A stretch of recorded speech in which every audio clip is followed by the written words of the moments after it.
Let's do a show. Let's do a show right now. What are we doing? Can't you see?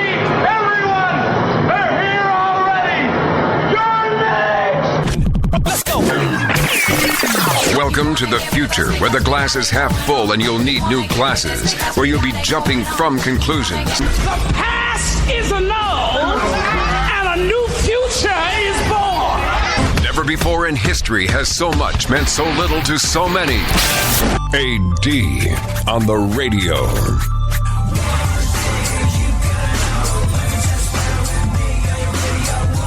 So we're really lucky today. Our guest on the show is Kristen Carney.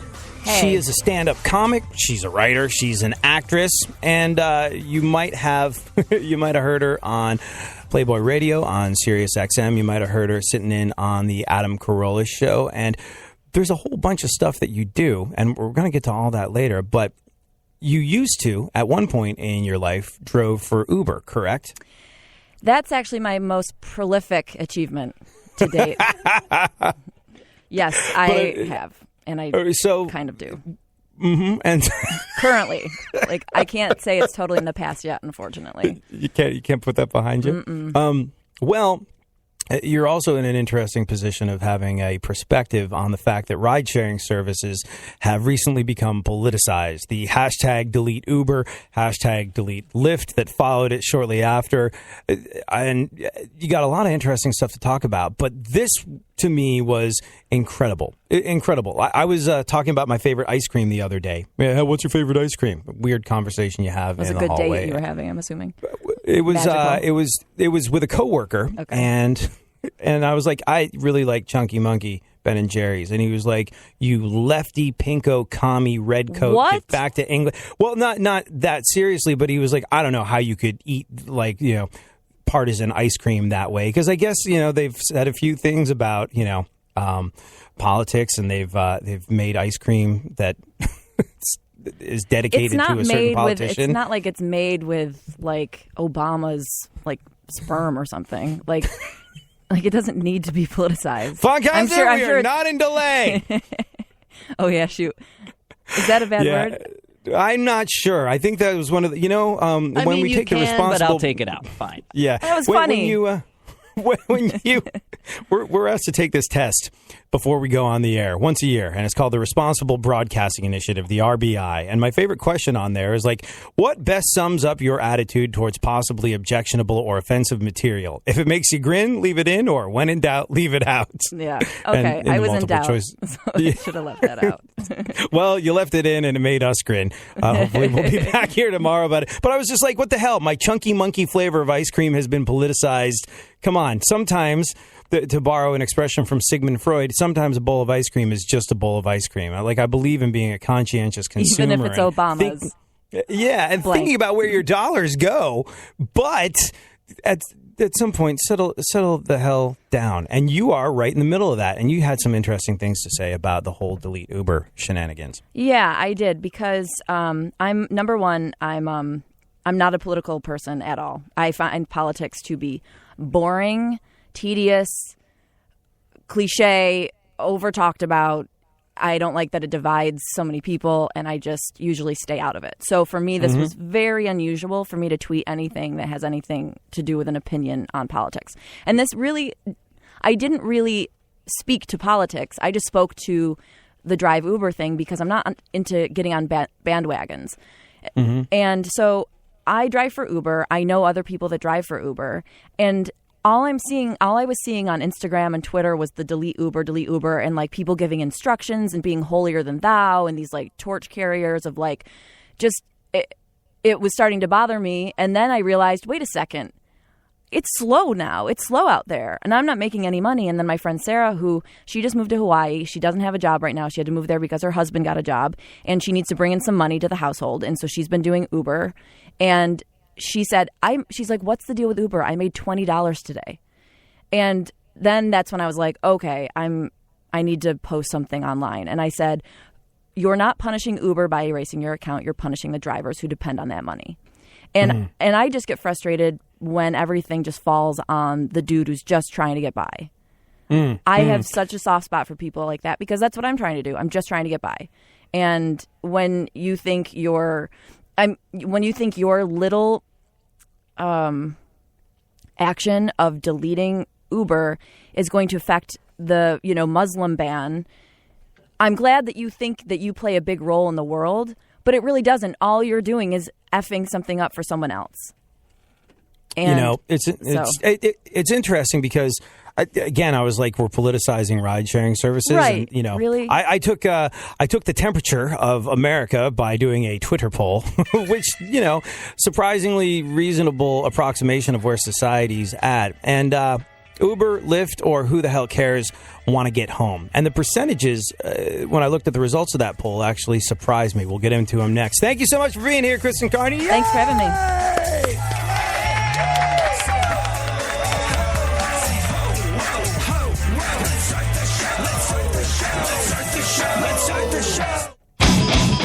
Houston's more stimulating talk radio, available anywhere you go on the iHeartRadio app. Download it now at kprcradio.com.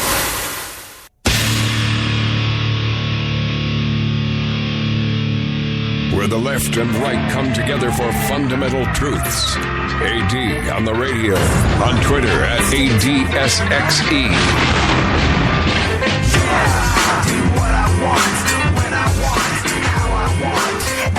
Our guest on the show today, Kristen Carney, a comic, a writer, an actress. You might have heard her on Loveline with Dr. Drew and Adam Carolla, and you might have heard her on Sirius XM and Playboy Radio and a whole bunch of things. But what you said earlier really kind of doesn't surprise me because you're a comic. And the thing that I love about comics, the thing that I respect so much about comics, when you go out on stage, right, it's you and a microphone and the people in that room. You win or lose on your own merits. It's not like you're in a band and you can turn around and blame it on the bass player if things go poorly. That's funny. I used that analogy the other day, like literally that exact analogy. To not blaming it on the bass player? Yeah, like I want to have a bass player on stage with me as a comic just so if my jokes don't go over well, I'll be like, oh, it's the bass player. Like that would actually be really funny. Have you ever been in a band? No. Oh my God, I'm so not musically inclined. Well, I mean, like, if you are going to blame it on anyone, it usually would be the bass player. Right, bass players I did know are those that. guys or girls who, like, there's two kinds of bass players in this world. There's ones that take the bass guitar very seriously. They treat it as its own thing. They really get into it. They get into the mastery of the bass guitar. They learn every Jaco Pastorius lick. They learn everything that Nathan East has to talk about. They go to Mr. Big shows solely so they can watch Billy Sheehan, who's from Buffalo, near where you're from, do his thing. But there's those bass players, but most bass players are guys that, like, I want to be in a band. Guitars have 6 strings. They're hard. This only has 4. That's easy to deal with. And because they're kind of taking that route to rock stardom and musicianship, they tend to be a little bit more, their mind wanders to other things. They're the ones that are going to be designing logos and, giving the singer tips on his showmanship and stuff like that, when really they should shut the hell up and play the bass. Yeah. And so usually, if you are going to blame it on someone, I find the bass player is an excellent scapegoat. Well, also, they're supposed to keep kind of a little bit of the tempo, right? I mean, I know that's the drummer's job, but it seems like they're the rhythm section. They lock in together. Yes. Oh, right, the rhythm section. So you if the speed's wrong or whatever, you blame one of the rrhythm guys. That's what I would do. Yes. Because it sounds off beat because of you, not because I can't sing to beat. No. It's why bass players it's why Catholics make excellent bass players and drummers. I'm a Catholic, so I should pick up the bass. Right. There you go. Well done. But like the thing that you said, we were like, I don't care about politics. I find it boring. I think people talk about it too much. They make too much of a big deal. That sense of personal responsibility that a comic has, where you're going to win or lose on your own merits, like whether you win at comedy, whether you go in and entertain a room full of people, has nothing to do with who just got elected. And there's so many people I find that their life isn't working out. And we talk about this all the time. When you're a kid, I think that period of young adulthood is so awesome, because when you're a kid, you don't care about politics just because you're shot into the world like a cannon and you are determined to bring it to its knees, and you're going to make the universe your bitch, and you're going to live out this amazing, colorful, awesome life and achieve all your dreams. And then you hit 24, 25, all of a sudden, you realize some of those things aren't coming true. You might have gotten married. Perhaps you have a kid. All of a sudden, you find yourself on this work a day. It definitely didn't come true if you got married. Yeah, well, you find yourself on this workaday treadmill, and these things aren't happening, and things get tough, and all of a sudden you start looking around, going like, things aren't working out the way I wanted to. Oh man, it's really hard getting anything done with Obamanomics. It's really hard getting anything done with this person or that person in the White House, or that person running the city as mayor, or what. And that sort of like desire to look toward an elected official and expect that they're going to make any difference in your daily freaking life, something that so much of America does, but comics seem immune to, because you take personal responsibility for every second of your career because there's no one else to do it. Yeah. And that's the problem for me, is I do like to blame others. And so it's tough when I have to really accept that, wow, it was me. You know what the thing is, though? Some comics, which I have been one of them occasionally, will blame the audience. You do have them to blame. But that's more when you get off the stage and you're like, oh, man, this crowd sucked. Generally, like, if you're a great comic, you'll never bomb. But everyone has their nights. Like, Jim Gaffigan would have his night. Louis C.K. would have his night where it just didn't go over well. Because sometimes the audience does suck. Like, they're just not open to your vibe or whatever it is that you're putting out there. And everyone, what's interesting about audiences is that you really realize, like, this is how Nazis happened. Because everyone starts to think the same. They really do. Like, if the front row isn't laughing, the second row's not going to laugh. And if the second row's not laughing, the third row's not going to laugh. Because it's like we're like sheep. And it's really interesting how a dynamic builds in a room based off of like one person's energy. Like that, it's really strange. It's really strange or interesting. Anyway. Anyway, so it's the audience's fault when I suck. Right. Interesting insight into the herd mentality. Yeah. That's really fascinating because, like, I mean, I've been to, like, I go see comedy whenever I get a chance to. It's a great way to forget about everything for an hour and a half, especially if you're seeing someone that can really coerce that big belly laugh from you. But, like, a lot of the time, I get the impression that if you paid, $20 to go see somebody, you're there to laugh. And I feel like if you're an opening comic that's not that funny on a bill where, like, you've got a killer headliner, people are like, that we've spent our money, we want to be happy, we want to laugh. And a lot of the time I hear laughter emanating from a crowd. I'm like, that's not even funny, right? That's not funny. You just really want to laugh because you're here and you paid to do it. So you're warming up. It's interesting because I find sometimes, like, I'll see comics on stage and they're throwing the heat. I'm like, nobody else thinks this is funny. This is hilarious. Come on. And then other times, people just sort of going through the motions, and folks are there specifically to laugh. So they're laughing. And I would imagine if you're good, like you, getting people that are there to laugh, that's a dream situation. Yeah, it's pretty dreamy. I actually fantasize about it at night.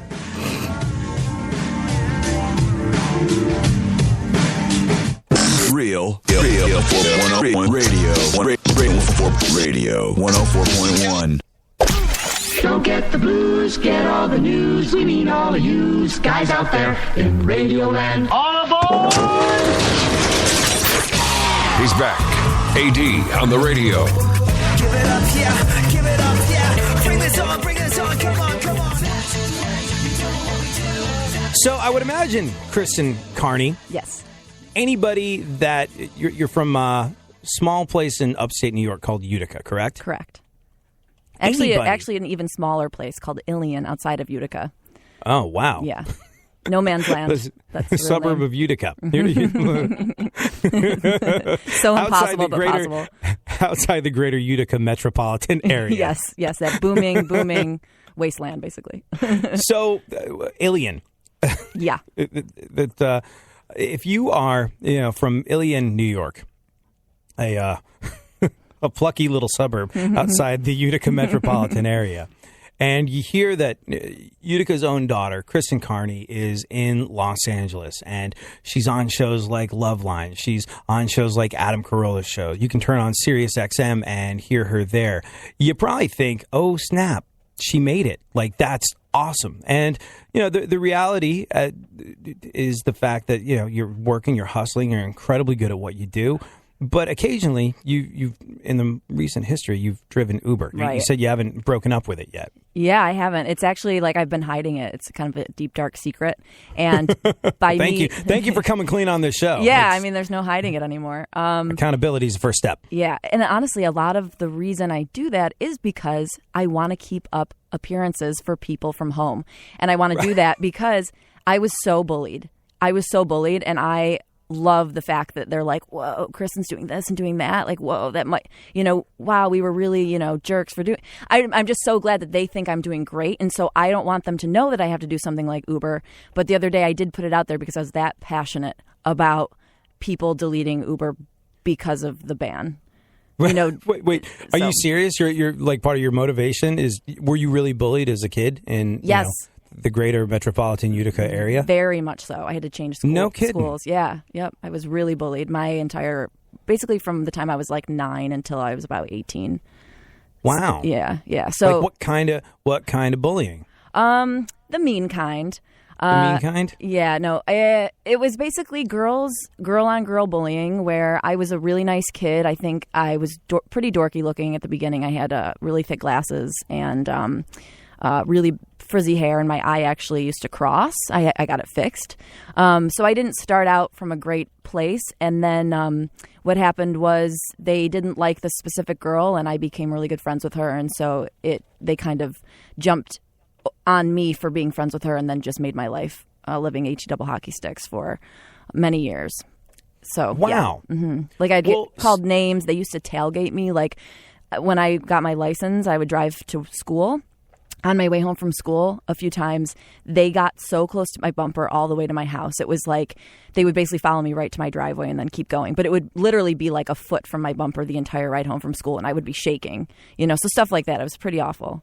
And so that is crazy, and that is awful. Yeah. See, my question for you about this was more why you do what you do. I mean, look, you're out here and you're hustling, and you're talented, you're brilliant, you're smart, you're funny, all the above. I don't know about that. It's, like my point is occasionally drive an Uber, meaning it's not easy like people back in Utica or Ilion would imagine. Yeah, and so yeah. my question for you was going to be like, what was that moment? What was that moment where you realized you had to be a comic and do that? But the fact that you've opened up about your history of bullying, I got to imagine it all ties together. So why do you think you do what you do? It's fascinating stuff. Well, around the age of 14, I started watching Seinfeld, and I didn't understand the jokes necessarily. I was too young to get, like some of the dirtier references. Not that the show's that dirty, but, I didn't get a lot of the jokes. However, when I was 14 and I saw these people on TV, I thought, oh my God, these are my people, not these idiots in school that are mean and that bully and pick on people for how they look. Seinfeld does the exact same thing. They actually do pick on people for what they look like. Yeah, I was just like, they're a bunch of awful sociopathic folks. Right, but they do it in like a human way, not in a mean, hurtful way like those girls. Like those girls were out to make me feel awful. Seinfeld's motivation is not to make the people feel awful. It's that he's observing reality and then dealing with it in the way someone actually would. Whereas, bullying girls are truly going to try to ruin your life. So it's a different form of being a sociopath. But anyway, I started to go, oh my God, I relate to Jerry. He's observational. He's making points that no one around me can make. And so I started to really like stand-up. And then I never thought I would actually do stand-up, but I was always funny. I was voted class clown, even though I was bullied. That's kind of how I dealt with it. So I was into comedy. My dad is hilarious and should have definitely been a stand-up comedian or comedy writer. But anyway, I was in Chicago going to a writing school, and they made us take a stand-up class. And no kidding. Yeah, otherwise I would have never started stand-up. I wouldn't have had the audacity, really. I was going to say, like, what was the moment where you decided to get on stage? And it doesn't sound like you decided. It sounds like it was mandatory. Yeah, it was mandatory. Yeah. And the first show that I did, of course, I was terrible, but I loved it. And so then I just stuck with it and stopped pursuing that school that I was at. You were terrible, but you loved it. Isn't that such an interesting dichotomy? And 8 years later, I still am terrible at it and hate it. So I should probably get out.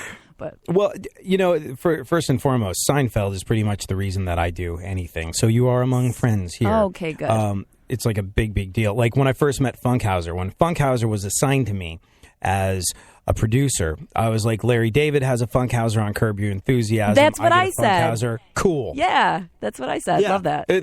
That's that was the thing. But it was not given to me. But I mean, I think the interesting thing about it is the fact that this is what I've heard. I think I heard Louis C.K. say this. It takes 20 years to be a successful stand-up comic. You got to spend 10 years sucking to get good. Then you get good, and it takes another 10 years for people to catch on to the fact that you're good. Yeah. And so it's a long, old, uncomfortable road to hoe. But I mean, do you have, it was Jerry Seinfeld? That's the reason why you're doing this? Basically, yeah. I went on a date the other day with a guy, basically just because he was also a massive Seinfeld fan, and the whole day we just, talked about that. And we talked about how much Jerry influences us in our everyday lives, and it's actually really, really bad because he, when I was in college, I wanted to get my nose pierced, but I was like, Jerry wouldn't approve. And then I wanted, and I really like tattoos, and I kind of want a tattoo, but I'm like, Jerry wouldn't approve. I can't do something that Jerry would be like, nah, only idiots do that, or only bozos do that. So it really inhibits my life in a lot of ways because I can't enjoy everything because I'm judging it all so much the way he would because of I think I would be like that anyway, even if he never existed, but I wouldn't be as aware of it. But now I'm trying to curb it. The pun was on purpose. Right. I caught it. Yeah. Very good. That's so funny because I spent years thinking that I was Jerry. I think that was what sucked me into it, was the fact that, you look at Jerry Seinfeld and the way he goes through life. That was how I felt, and that was kind of what I pictured for myself. I'm going to live in this little apartment by myself and just kind of do my thing and go be on the radio, and that'll be fun, and that'll pretty much be it. I'm going to be just fine, And that whole it's thing. It's fine if you have $800 million like he does. Well, for years and years, I was convinced that I was Jerry, and very recently I've come to realize that I'm probably George. So it's been an adjustment. That's a sad realization. It's a sad realization. Yeah. Well, I feel like I'm a combination of Elaine, George, and Jerry. Not Kramer. I love Kramer, but I'm definitely a combo of all three. So I think you can be George and Jerry at the same time. That's I think there's a little George in all of us. That's the thing. There is, and the people that like George are aware of that, and the people who aren't aware of the fact that they're like George, they don't like George. But it's but you are George. They're just not self-aware enough to know that. You know what I mean? I don't know if I'm articulating this all correctly. I have an experience that happened to me, which I don't think I can say this on the air and remain employed, but I got to share it with you off the air during a break where someone looked at me and went, you are essentially Costanza. The amount of effort you went through just to zing someone and make an off-color joke. Oh my God, yeah. Really speaks to your inability to assimilate into normal society. I was like, yes, it does. Right. Well, just so you know how much I actually appreciate George, I'm currently wearing a necklace that says Costanza, and I'm not kidding. And then also I'm wearing a necklace that says Cartwright, which is a reference to the Chinese restaurant episode. So I am... Right, of course. Yeah, so I'm a legit diehard Seinfeld fan. I can't not wear my Seinfeld necklaces every day. I will go one step further. At one point, I had a television show. It was on in 3 or 4 different markets in Texas. But when this happened, I was told that you gotta incorporate and become an entity. Nobody does this stuff as you. You're not AD. You gotta start a company like an LLC. It'll if everything goes belly up, you'll be protected. You gotta incorporate. And so, without asking anyone's permission, and I still, not that there's any money in the bank account, not that the credit card ever gets any use, but I own an LLC called Jerk Store Productions, and I have a Jerk Store Productions credit card. Yeah, I do. Love that. Well, the Jerk Store called and they're running out of you. Yes, they did. Funkhauser, how much time do we have left? We got 4 minutes, man. Let's do a little bit of open news, up the paper and see what's happening, and then maybe as. Maybe as we try and out Seinfeld fan each other during the next segment, we'll let Kristen listen to my voicemail. Oh, okay. Also, that lady in the other room, her husband wrote the Soup Nazi episode.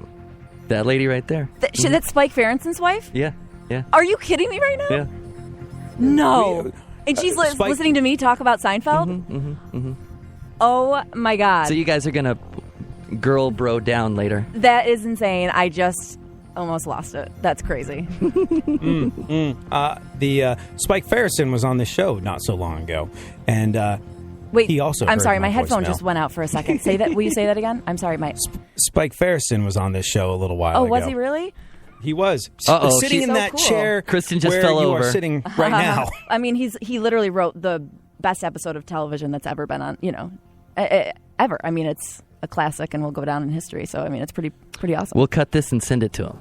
Did you ever go I to like get all of soup? his posts on Facebook. I'm sorry. Did you ever go to get soup from the Soup Nazi? I have not, no, but the guy who played the Soup Nazi recently was in Albany, New York, doing like a little soup tasting or something, and my friend was there and sent me pictures. But no, I never done the tourist stuff, which I wish I have. I used to live in New York City and actually went and got soup from the Soup Nazi multiple times. And it was it actually very good? Oh, it's delicious. There's a reason. It's really, really good. And and there's also the little sides. Sort of like bread. I didn't get bread. Let it go. Move on. Right. Sometimes there's apple. Sometimes there's bread, and it's not it's not an equal thing always. Sometimes a person in front of you is going to get a little more or a little less than you do. And I remember just being the first time I went in there. I remember just being like, this is awesome. This is incredible. Yeah. This is one of the greatest things that's ever happened to me. And I was so taken aback by the fact that I just ordered soup from the Soup Nazi that I was just standing there in shock and awe. And he was like, "Move to the side, please." I was like, "Yes!" Wow. The Soup Nazi told me to move over. Wow. It was amazing. Yeah. It was just, You achieved it. I did. That's what you go in there for. Yes. I did hear that he was not happy with the press and attention that the episode brought him. He never thanked them for the extra business or anything. Well, I mean, the guy had all the business he could handle. He was just like one guy in a little area, and his soup was legendary in New York City. It was so effing good that there was always a line, always a line, even before the episode aired. And then I don't think anybody enjoys being called by the entire world on the most popular television show ever a Nazi. Yeah, but it's a soup Nazi. It's not a good look. But it is a soup Nazi. And so he wasn't overly stoked about it. And I just knew, I saw the judgment in his eyes where he was just like, when he told me to move over, he was like, this guy's definitely a Seinfeld fan. Yeah. I'm sure I'm not going to give him the satisfaction of actually Naziing out on him. Right. And I don't know if you knew this, but they actually franchised, he closed his shop up and they franchised, there was 3 or 4 different soup. And they wouldn't call it Soup Nazi, and I think if they did call it Soup Nazi, it would have done really well. They called it the Soup Guy, and I don't think it did all that great. I remember being in New York City in the middle of summer and seeing the place and being like, I don't want hot soup right now. What else do they have? And they're selling froyo and stuff, and I was like, this is not what it's about. Yeah, no. Anyways, Tragedies. I'll play you my voicemail next, and you will be thrilled.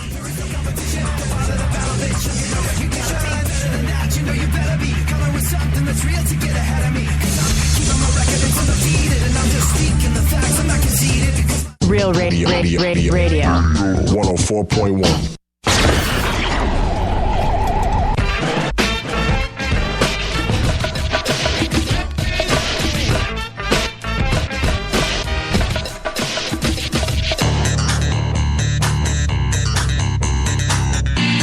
Now, more AD on the radio. Back once again, the ill behavior, delivering and giving you a musical savior. Back once again, it's your boy AD, and can't nobody rock nobody better than me.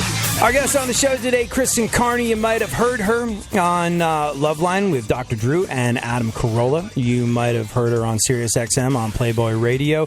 And you might have seen her do stand-up. She is here today talking about all manner of things, up to and including the Delete Uber campaign, which she found to be a little tough to take, only because she has on occasion driven Uber and thinks it's silly that people are politicizing their ride-sharing services and hurting the little person that's just trying to get by. Right. Isn't that right? Yeah, and I'm all for good intentions. I don't, I don't agree with the Muslim ban and all of that, but I don't go extreme, and I just think extremes are dangerous. Extremes hurt people, and And, I think that's an extreme that hurt, the little guy. I know people weren't making money, and everyone's argument was they can go over to Lyft. However, there's little factors that not everyone knows about. Like if you have a car that's older than a 2008, you can't drive for Lyft, but you can with Uber. So if someone has a car from 2006, they now can't drive for Lyft. They can't move over to Lyft because their car doesn't qualify. And then there's other things like the few days that it takes to get all set up with Lyft. It's like when you're driving for Uber, every penny counts because you're in a position where you need that money. And those 3 or 4 days that it takes you to switch over to Lyft are really going to hurt the extra $350 or $400 or whatever you're going to make. That's important money. And then the other thing is that Lyft is not an angel either. They're both associated with whatever Trump people, So the whole thing to me is just, it's like everyone thinks they're doing something good, but they're not actually looking at the details. Well, I think, look, people are so, I think what you're talking about is something that is a pandemic of a problem here in America where people are so quick to judge. People are so involved and engaged in politics right now, yet that engagement doesn't go very deep. People want bumper sticker size solutions to massive complex problems, and people are very quick to fly off the handle and be like, this is what I think, this is who I am, this is why this is right, this is why this is wrong, without really sort of like, I think, thinking beyond it and thinking of the people that are attached to these situations. Like we say it all the time on the show. Life isn't black and it isn't white. There's a lot of gray. And in the gray, that's where you're going to find the truth 9 times out of 10, or that's where you're going to get closest to the truth. However, a lot of people not willing to spend the precious man hours. A buddy of mine calls it toilet activism. Like the amount that you're engaged in politics is the amount that it takes you to get your stuff done in the bathroom. Yeah. Because that's where you're going to be doing the majority of your tweeting, your Facebooking. Right. And like outside that, yeah. brr, like depends on how heavy of a meal that I had earlier in the day. That's how engaged I am with politics or not. I like that. Funkhauser, shall we do a little bit of news? Fine. Let's see, where's that button? How about this one here? This is My Witness News. In no way, shape, or form fair and certainly not balanced. And now, super producer to the stars, Barry Funkhauser. Yes. Yes. Charlotte McKinney says she used to be bullied for her large breasts. Oh, that's actually why I was bullied. Did I mention that earlier when we were talking about bullying? My boobs are huge. I'm kidding. I literally have like the teeniest boobs in the world. I was bullied for having no boobs, actually. Really? Were you? A little bit, yeah. They used to call them mosquito bites. But I think a lot of girls got that.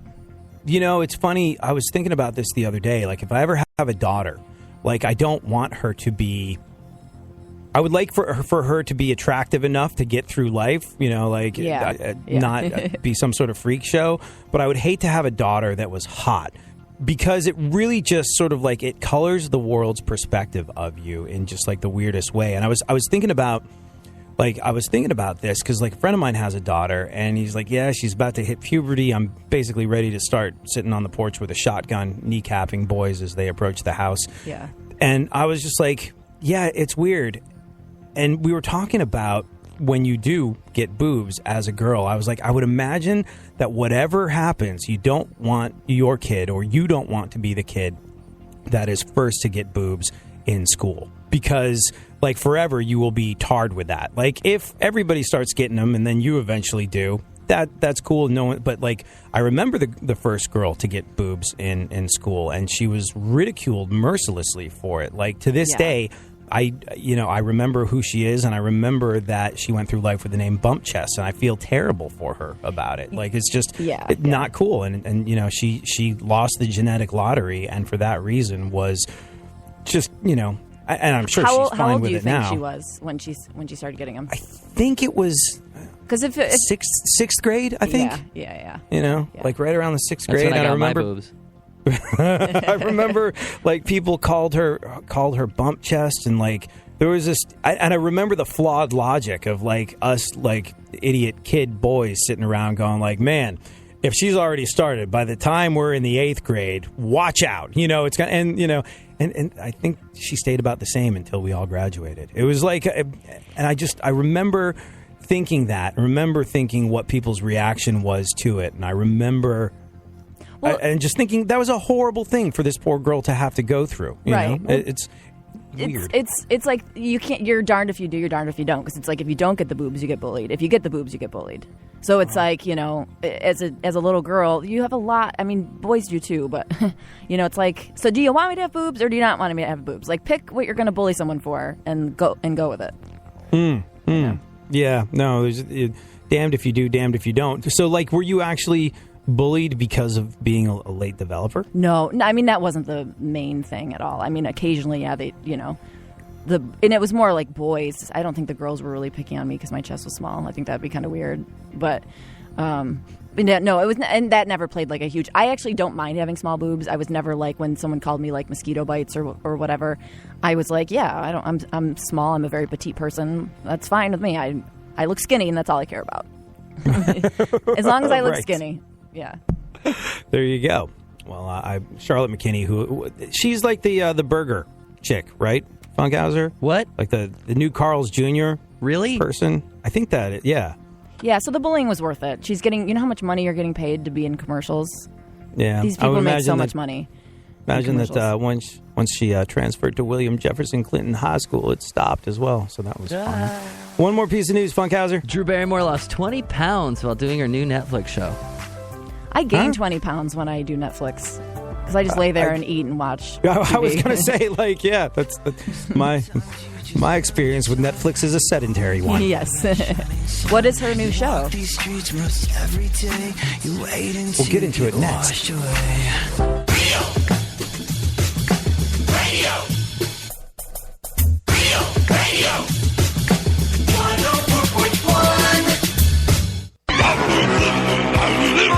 There's something happening here, and you should know what it is. The Dumbing Up of America.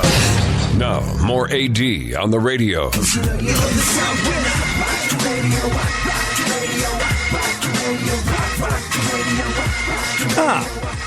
Drew Barrymore says she lost 20 pounds filming her new zombie show.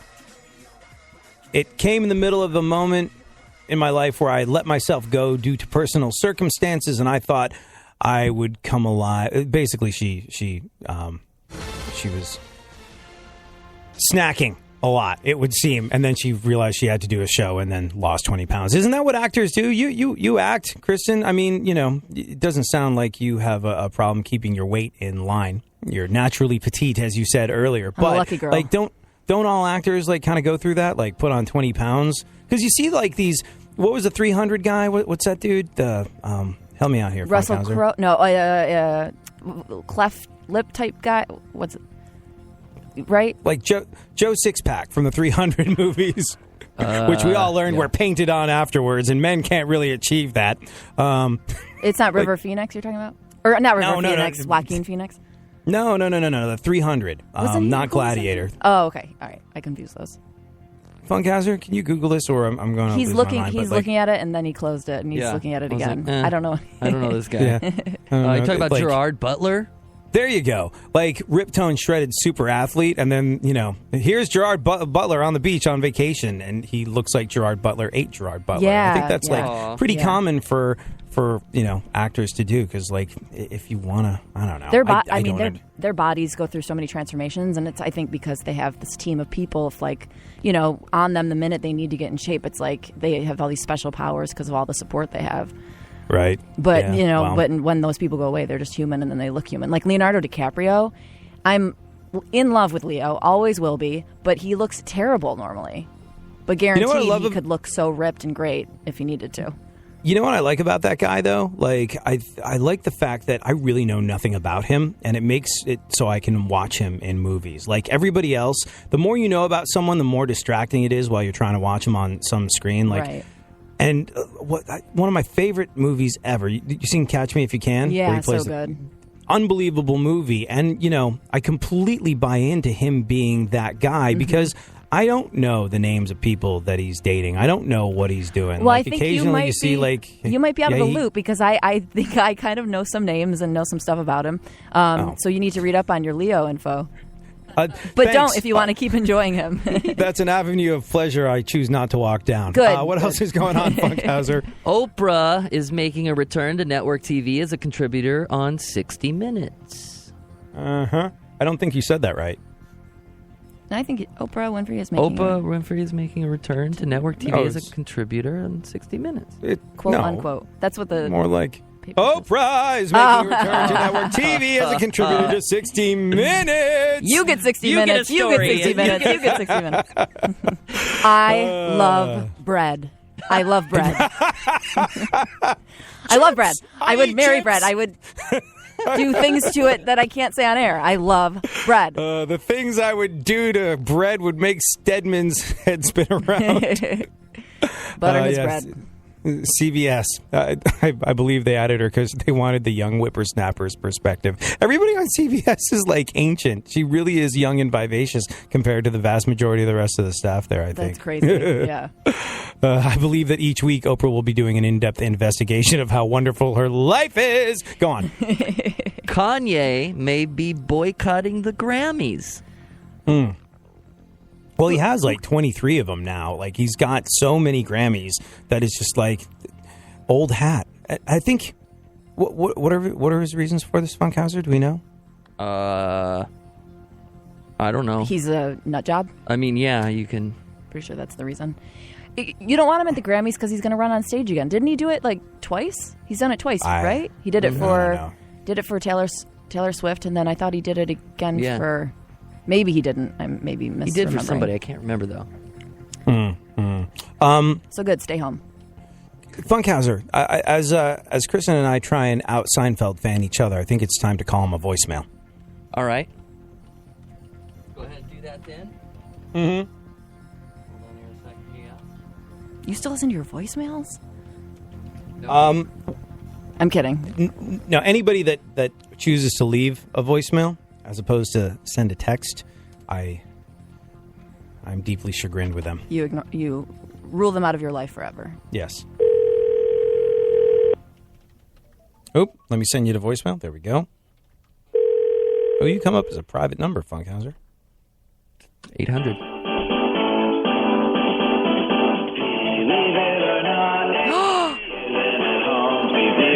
No. Yes. Oh.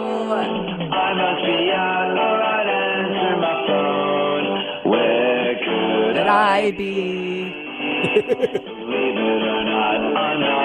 Oh my God. Thank you. Thank you very much. Totally Thank you. out Seinfeld fanned me. Thank you. Thank you very much. Oh my God. I love that so hard. You have no idea. Beep. Oh my God. I want to call your voicemail now every day. And you know what? Like, I have a thing with people. Like, if they get that, I know we're going to be friends. Right. If they're like, oh, I like Greatest American Hero too, I'm like, what the hell is? And like, I didn't even know it was from that. First. Yeah, I found out Greatest American Hero was that from the Seinfeld thing. But there you go. That is so amazing. Much respect, man. Much respect. Thank you very much. Yeah. Funkhauser, what else is going on in the world? Ben Affleck has stepped down as the director of the new Batman movie. I believe he's decided he wants to focus all of his energy on sucking at playing Batman, not just directing Batman. People give that guy a hard time for the whole, like, he was in Daredevil, which was an absolute travesty. But when I heard he was playing Batman, I was like, you know what? He has this thing that lots of people don't have, which is he looks good in the mask. Like, yeah, he's got a good jawline for it. He looks like a superhero when he does it. He looks like the guy from the comic books. It makes sense when I see him playing. He looked good as Daredevil. He looked good as Batman, I thought. And people give him a hard time for literally anything they can. But I kind of look, Batman versus Superman was not what, if you were like me, if you were a comic book nerd growing up, if you spent most of your disposable income on on that sort of periodical and avoided talking to girls because you're too busy following the adventures of Batman, I could see why you wouldn't necessarily be happy with how Batman versus Superman came out. But as Batmans go, not Clooney, not Kilmer. So there's that going for him. I think he makes a good Batman. I think people should ease off on him. Yep, that's what I think. Did you see Manchester by the Sea? No. I want to. Casey Affleck always kind of like before threw me off. Like visually, I just think he's kind of strange looking or something. I don't really love looking at his face. That's why when we hook up, I just wear a blindfold. He did really. I mean, the movie was so depressing, but he did really, really great. I mean, I know he won a Golden Globe, but he's very, very good. So I think we should lay off the Afflecks. I think Ben's a good actor too. Of course, he doesn't make great decisions all the time with like Geely, but how long ago was that? Like, we should move on from that. Did you watch Geely? No. Like, did you? No. See, I have this theory. I have this theory as to why that thing bombed as badly as it did. Like, for those that don't remember, Geely was often seen as the point in Ben Affleck's career where he jumped the shark. This was like a horrible disaster that it took him forever to recover from. Some people say he still hasn't. It was him and his then fiance Jennifer Lopez, and it just did terribly. And everybody I know says, like, oh, that was a bomb. But no one I know saw it, which speaks to the fact that it was a bomb. Nobody saw it. But I have a theory as to why nobody saw that movie. And that is, like, was it pronounced Geely? Like, I think so. I think it was. Jiggly. See, it was like, it's pronounced Geely, but spelled giggly. And, like, if you're on a date, say you're a guy and you've summoned up the cojones necessary to ask the object of your affections to go out with you. You know what you don't want to do? You don't want to walk up to a movie theater ticket thing and go, hey man, 2 for giggly. You don't want to pronounce that thing wrong, so you'd rather just not say it. You'd rather just not say it. You'd rather not ask for it. And because nobody knew how to pronounce it, nobody wanted to talk about it on TV because they didn't want to look stupid for mispronouncing it. And nobody wanted to ask for the tickets because they didn't want to look stupid mispronouncing it. I honestly think the weird spelling / pronunciation is what killed Ben Affleck's career. I really do. If I saw the movie, I would totally be like, no, it was because the movie stunk. But I really like your theory. I love that theory. I'm totally into it. I mean, you want to look smart. You want to look like you know what the hell it is you're doing when you go out on a date. And like, if you were out with a guy, say you managed to hook up on whatever dating app it is that you like to use with a fellow Seinfeld fan, and they took you out and they mispronounced the name of the wine and were corrected by the waiter. Doesn't matter how giving of a person you are. At some point, that person's going to lose some cool points. Yeah, but here's the deal. The waiter shouldn't have said anything. The waiter should be like, you know what, this guy's on a date. I'm going to go easy on him and let him know he pronounced it wrong. I'm gonna let it slide. I don't think waiters like to go easy on you. No, of course they're bitter and angry, and they want you to know how terrible their life is. Because I waited tables for a long time, so I was a terrible waitress. So you were bitter and wanted people to like. Yeah. And I'm like, why am I not getting big tips? I'm so confused. My frustration with going out to eat in Los Angeles is always this. I always feel as though like waiters in Los Angeles are not waiters. Waiters are really just looking for somebody to pass their screenplay onto. And so like they're looking at you trying to assess if you're somebody that can in any way, shape or form aid their career. And then if they figure out that you're not, they're looking over your shoulder, not really paying attention to what it is you want to order. And do you think there's truth to that? Because that's always the vibe I've gotten. Now, someone that's waited tables in LA. Have you seen that? Have you been part of that? I did wait tables in LA for about a week, and I was fired like immediately. Why? Because you tried to pass somebody your screenplay? Yeah, and they read it. They were like, "You're terrible. Get out of here." Like that was awful. That was worse than the food. I was fired because I was there. It was a small restaurant. I was there to work on a Sunday. The other waiter didn't show up, so I was supposed to handle the entire restaurant, plus make like lattes and pour wine, and like I had like 1,000, and I couldn't do it. I could not do it by myself, and I didn't. And so they were like, "We're going to let you go down to just one day," and I knew they just wanted to make me quit to get rid of you. To get rid of me. So anyway, they went crazy. They thought I wrote a bad review on Yelp after they fired me, and they called me in to collect my paycheck and literally backed me into a corner. And they're like, "We will make your life a living hell. We'll write blogs about you. How dare you review us on Yelp?" And I'm like, "What are you talking about? I don't even go on Yelp, like, if I do have a bad experience." Crazy. Yeah, it was awful. So that's my only waiting tables experience here. Wow. Yeah. That's I registered a domain name and started a blog just so I could flame one coffee shop where I had a bad experience. I'm the exact opposite of you. Coffeeforthemasses.com. You can read my review. Oh my God, cool. That's awesome.